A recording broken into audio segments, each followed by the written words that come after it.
Welcome everyone. So today I am going to discuss about seed germination. क्या क्या stages होती है seed germination में, कैसे एक सीड जर्मिनेट करता है, वो आज हम देखने वाले हैं। पहले हमें पता है जब सीड हमारा नॉर्मली प्रेजेंट होता है तो वो कैसे स्टेज में होता है। तो सीड जो होते हैं वो एक डॉर्मेंट स्टेज में होते हैं। राइट, कैसे स्टेज में होंगे? डॉर्मेंट स्टेज पे होंगे। डॉर्मेंट का मतलब होता है एक ऐसी स्टेज जो कैसी है, इनएक्टिव। कैसे स्टेज है, इनएक्टिव। इसीलिए जब सीड अभी जब तक हमने उसको सॉइल में नहीं लगाया है वो कैसे स्टेज में होगा, एक रेस्टिंग स्टेज पे होगा। आप बोल सकते हो रेस्टिंग स्टेज पे होगा और डॉर्मेंट स्टेज पे होगा। ठीक है, अभी तक वो एक्टिव नहीं हुआ है। फिर यहाँ पे अगर आप वाटर लेवल की बात करें तो जब सीड होता है तो वहाँ पे वाटर लेवल कैसे देखने को मिलता है? वाटर लेवल यहाँ पे आपको कैसे देखने को मिलेगा? लो वाटर लेवल। क्यों? और ये कंडीशन क्या होगी? डिहाइड्रेशन वाली कंडीशन होगी। डिहाइड्रेशन वाली कंडीशन होगी। ठीक है, और हार्मोन कौन सा इन्वॉल्व होता है यहाँ पे वो भी हम देखेंगे। तो hormone during the dormant stage कौन सा होता है? तो वो होता है एब्सिसिक एसिड। एब्सिसिक एसिड की लेवल वहाँ पे देखने को मिलेगा आपको। हाई कंसंट्रेशन में एबीए की प्रेजेंस आपको देखने को मिलेगी। ये जो एब्सिसिक एसिड है ये करता क्या है? तो एक तो ये प्रमोट करता है डॉर्मेंसी को। तो इट प्रमोट डॉर्मेंसी, और इसके साथ साथ ये क्या करता है? इनहिबिट करता है program cell death. Program cell death. Right, तो दो चीज़ें जो होते हैं वो हमारा एबीए प्रमोट करता है। एक तो वो डॉर्मेंसी को प्रमोट करेगा और इसके साथ साथ इनहिबिट करेगा प्रोग्राम सेल डेथ को। अब आते हैं ड्यूरिंग जर्मिनेशन क्या प्रोसेसेस होती हैं। सो ड्यूरिंग जर्मिनेशन क्या देखने को मिलेगा एक सीड के अंदर? सबसे पहला, जब हमने सीड को सॉइल में लगाया तो यहाँ पे होता है imbibition of water. Imbibition of water. Imbibition का क्या मतलब होता है? इम्बिबिशन का मतलब होता है Uptake of water. Right, Uptake of water. Uptake का मतलब प्लांट ने सीड ने क्या करना शुरू कर दिया है? वाटर लेना शुरू कर दिया है। और यहाँ पे कैसी कंडीशन अब बन गई है? रिहाइड्रेशन वाली कंडीशन बन गई है। So rehydration of seed. First step में इम्बिबिशन होता है, imbibition of water. Second step में क्या होता है? यहाँ पे प्रोडक्शन होती है, प्रोडक्शन ऑफ हार्मोन।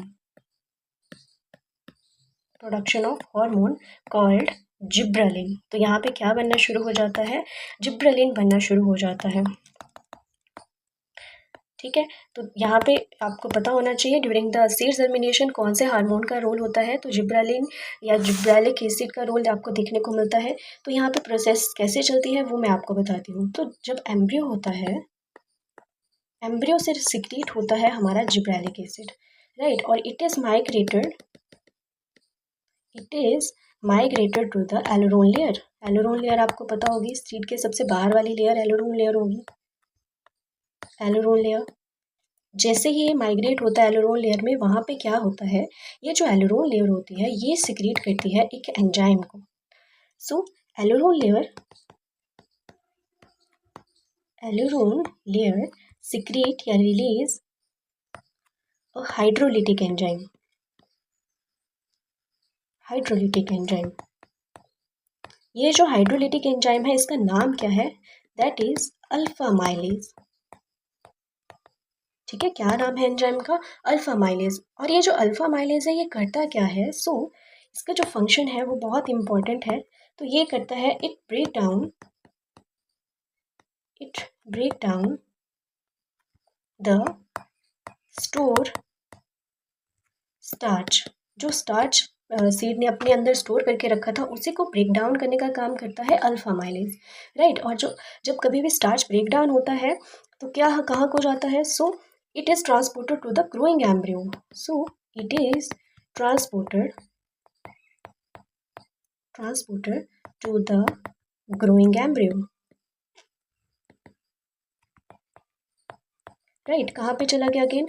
जहाँ से एम्ब्रियो से जिब्रेलिक एसिड निकला था, जिब्रालिन निकला था, अगेन एम्ब्रियो के पास ही जो स्टार्च को जिस अल्फा माइलेज ने ब्रेक डाउन किया वही क्या करेगा? एम्ब्रियो के पास वापस से पहुँचा देगा। अब जैसे ही एम्ब्रियो के पास स्टार्च चला जाता है, ठीक है, तो क्या होता है यहाँ पे होती है अब ग्रोथ होना शुरू हो जाती है। एक तो रूट की ग्रोथ होना शुरू हो जाती है जिसको रेडिकल बोलते हैं, और प्रिम्यूल बनना शुरू हो जाता है, मतलब शूट की ग्रोथ होना शुरू हो जाती है। और अल्टीमेटली आपको क्या देखने को मिलता है कि सीड में क्या होना शुरू हो गई है, जर्मिनेशन शुरू हो गई है,